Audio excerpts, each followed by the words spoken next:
Saya mulai dari sebuah buku yang saya baca yang cukup membuat saya merenung. Judul bukunya, Kutunggu Kamu di Neraka. Ini judul dalam bahasa Inggrisnya, Meet You in Hell. Buku yang ditulis tahun 2005 oleh Les Standiford. Ini buku mengenai kisah dua orang termasuk yang paling kaya di Amerika.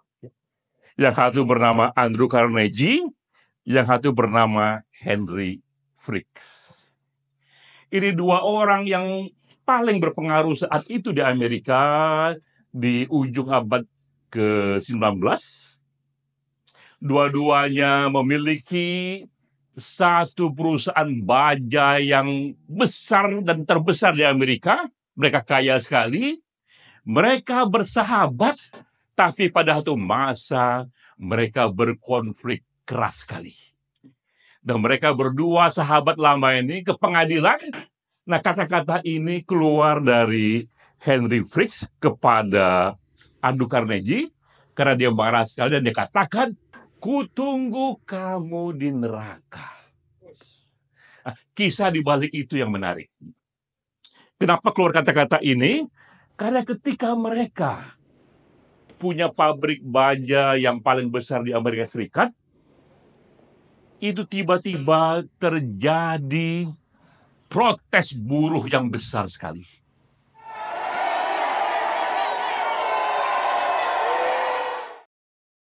Buruh ini bekerja pada mereka. Perusahaan baja ini punya Andrew Carnegie, tapi Henry Fricks, dia adalah GM-nya sekaligus memiliki saham yang kecil saja. Karena GM-nya, Henry Fricks inilah yang menangani segala perkara, termasuk menangani buruh. Jadi kala itu, itulah awal permusuhan mereka. Muncul protes yang keras sekali dari para pegawainya, buruh-buruh itu, dan itu terkenal dengan nama Homestead Strike tahun 1892, lebih dari seabad yang lalu. Yang terjadi kemudian, inilah ciri khas pengusaha saat itu. Si Henry Fricks ini menangani protes buruh ini keras sekali. Dia sewa milisi swasta, dia sewa detektif. Terjadilah itu kerusuhan yang besar sekali. 8 orang meninggal dari buruh itu dan banyak yang luka-luka.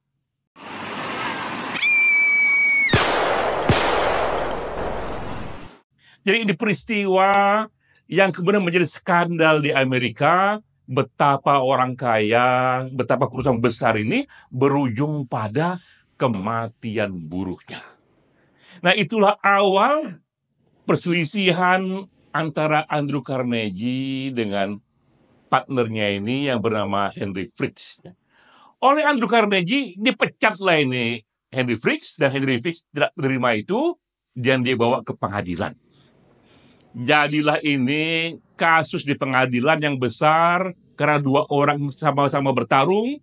Henry Fricks mengatakan bahwa semua kegiatan dia diketahui oleh Andrew Carnegie. Andrew Carnegie mengatakan dia tak tahu apa-apa karena semua dibiarkan kepada Henry Fricks. Terjadi pertengkaran yang besar sekali, tapi kalau orang kaya bertarung, ujungnya perdamaian. Terjadi perdamaian, Henry Fricks diberi dana yang besar sekali dan dia keluar dari sana. Tapi yang penting adalah luka mendalam di hati Andrew Carnegie. Nah, ini renungannya dan ini yang ingin saya ceritakan. Tiba-tiba Andrew Carnegie merenung, tak ia duga kekayaan dia ini berujung pada kematian buruh-buruhnya. Karena Andrew Carnegie sendiri, dia awalnya seorang buruh. Dia orang yang miskin sekali. Saya baca kisahnya. Ia lahir di Skotlandia dari sebuah rumah petak. Di sana dikatakan di rumah petak itu, disitulah kamar tidurnya, di situ dapurnya juga, di situ ruang tamunya juga. Ayahnya orang sangat miskin sekali, seorang penjahit. Ketika revolusi industri, hancurlah itu mesin penjahit itu karena ada mesin yang lebih besar lagi. Dengan dana pinjaman akhirnya ayahnya bersama Andrew Carnegie dan keluarganya, dia pergi ke Amerika Serikat. Keajaiban terjadi, Andrew Carnegie yang begitu miskin, pelan-pelan dia menjadi seorang pengusaha yang hebat sekali. Nah, itulah keajaiban dunia. Seorang imigran yang miskin 13 tahun ke Amerika Serikat, lama-lama dia belajar dan akhirnya menjadi salah satu orang terkaya di Amerika. Tapi saat itu dia merenung, bagaimana mungkin kekayaan dia ini ujungnya adalah membuat kematian buruh, padahal dulu dia juga seorang buruh. Nah, itulah yang penting, yang besar dalam hidupnya adalah dia ingin menulis ulang kisah hidupnya. Dia merenung dan dikatakan ini bukan dia. Nah, itulah awalnya dia menjadi seorang filantropis. Dia ingin kekayaannya ini didermakan dan dia menulis sebuah esai yang sampai sekarang pengaruhnya besar sekali. Judulnya adalah The Gospel of Wealth, kitab suci kekayaan, yang renungannya sampai ke telinga Bill Gates, sampai ke telinga Mark Zuckerberg, dan ke telinga banyak orang-orang kaya sekarang ini. Isinya adalah, dan ini pun juga mempengaruhi saya, ia katakan, carilah kekayaan sebanyak-banyaknya untuk menolong orang lain sebesar-besarnya. Itu prinsipnya yang disebut, inilah kitab suci dari harta, kitab suci yang paling bagus dari filosofi memiliki harta. Carilah harta sebanyak-banyaknya untuk kita berikan kepada orang lain juga sebanyak-banyak. Nah, Andrew Carnegie sendiri dalam hidupnya ini, dicatat di sini dia mendermakan hartanya di angka sekarang sebanyak 70 triliun rupiah.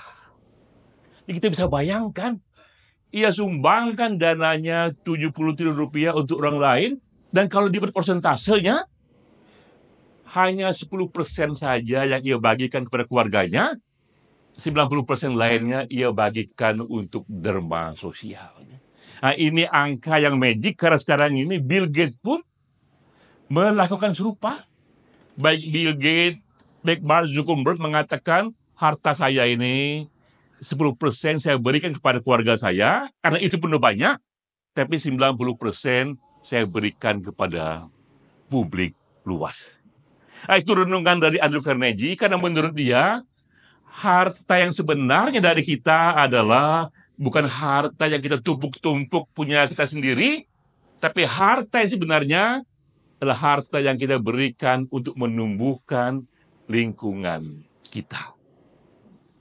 Nah, inilah renungan yang lama saya pendam di masa manula.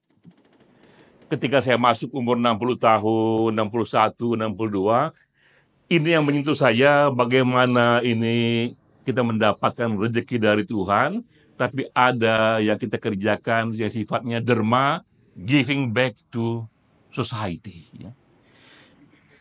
Lalu saya pelajari sejarah mengenai derma, bahwa derma pun banyak bentuknya. Di masa-masa awal abad 15, abad 16, derma sangat dipengaruhi oleh kultur agama. Seringkali kalau derma itu asosiasinya adalah memberikan banyak hal kepada anak yatim piatu. Jadi itu bentuk derma yang paling populer di masa-masa awal orang-orang kaya.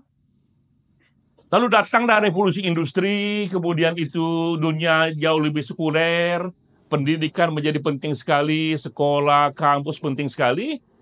Muncul derma dalam bentuk lain, derma itu diberikan untuk membangun kampus. Pendidikan yang murah bagi anak-anak yang membutuhkannya, membangun perpustakaan. Carnegie ada di era ini. Carnegie membangun 2.500 perpustakaan yang buku-bukunya bisa diakses oleh siapapun, karena ia mengalami hanya dengan membaca, dengan cinta ilmu pengetahuan, ia bisa berubah dari orang miskin menjadi orang paling kaya di Amerika Serikat. Lalu derma berubah lagi. Dengan datangnya revolusi industri, banyak kelompok-kelompok yang terpinggirkan, dan banyak kelompok-kelompok yang kemudian ingin kesetaraan. Lahirlah kemudian gerakan wanita, ingin emansipasi, gerakan kaum hitam, gerakan minoritas. yang ingin kesetaraan, derma pun kemudian diberikan kepada kelompok-kelompok yang ingin tumbuh menuju kesetaraan. Ya. Derma bentuk yang ketiga, sampai akhirnya derma muncul lagi sekarang ini, bahwa orang melihat manusia tidak hanya manusia ekonomi, tidak hanya manusia politik, tapi dia juga manusia budaya, manusia seni, dan banyak sekali di dunia ini kegiatan seni dan sastra tak bisa tumbuh jika hanya diserahkan kepada pasar lepas begitu saja. Karena itulah perlu juga derma-derma untuk sastra, untuk kegiatan seni. Jadi saya melihat di sini tersentuh oleh derma, tapi bentuk derma pun juga sudah bertumbuh macam-macam bentuknya. Maka di tahun ini, ya, udah tahun-tahun sebelumnya, tapi tahun ini yang lebih kokoh lagi, saya senang sekali. Renungan saya di usia 62 tahun, saya membangun Denny J.A. Foundation.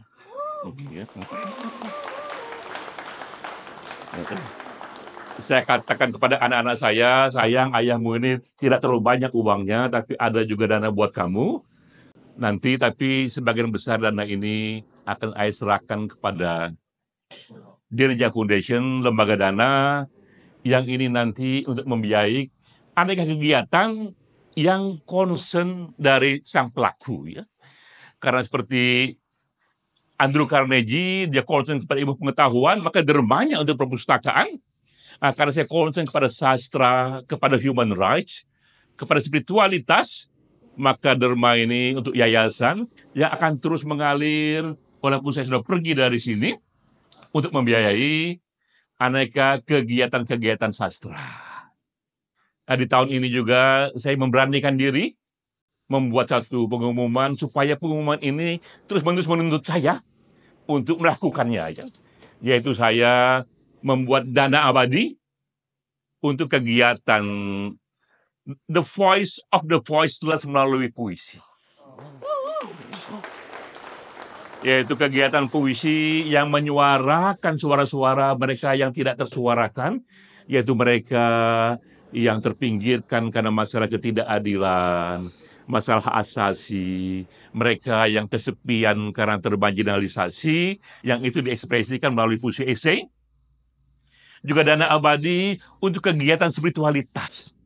Karena itu pun juga lama menjadi renungan saya, bahwa di balik semua perbedaan agama kita ini, kita adalah homo sapiens yang sama-sama punya rasa sepi yang sama, rasa cinta yang sama. Karena itu, bersamaan kita sebagai sesama manusia, haruslah mengatasi perbedaan kita, apapun agama kita, apapun juga keyakinan kita, apapun juga negara kita. Karena itu, kegiatan ini pun yang merayakan bersama-sama Hari Besar Agama secara sosial pun perlu didanai, sehingga saya pun juga ikut memberikan dana abadi kepada kegiatan ini. Jadi teman-teman, itulah, tepuk tangan boleh, tepuk tangan. Ya. Jadi itulah renungan di masa manula ini, bahwa kegiatan berderma itu menyentuh hati. Apalagi di Islam ada istilah amal jariah itu, ya, bahwa amal yang terus berjalan karena ada yang kita tinggalkan. Ya. Sudah lama saya sering mengulang-ulang kepada teman-teman lain, ya, bahwa dalam hidup ini hanya 2 hari yang sangat berarti. Pertama, hari ketika kita dilahirkan, karena itulah awal kita bermula. Kedua, hari ketika kita memilih mengapa kita dilahirkan. Nah, saya merasa saya dilahirkan untuk ikut memberi warna, dan ternyata cukup banyak yang saya ambil. Karena itu saatnya juga saya memberi. Ya. Jadi memberi itu adalah melalui berbagai upaya amal yang sekecil apapun, minimal spiritnya ada di sana. Ya. Ini spirit, ya. Spirit ini ya, spirit yang dibawa oleh para guru-guru suci, dibawa oleh para nabi, dibawa oleh para filantropis, yaitu power of giving, bahwa saatnya kita di samping mengambil juga memberi. Seperti tadi, Itu satu pernyataan yang kuat sekali, renungannya bisa dalam sekali, dan maknanya bagi teman-teman bisa berubah-ubah sesuai dengan pertumbuhan dari spiritual kita, bahwa intinya adalah harta yang sebenarnya bukanlah yang kau tumpuk-tumpuk di rekening bankmu, tapi harta yang sebenarnya adalah harta yang kau bagi untuk ikut membangun lingkunganmu. Wassalamualaikum warahmatullahi wabarakatuh.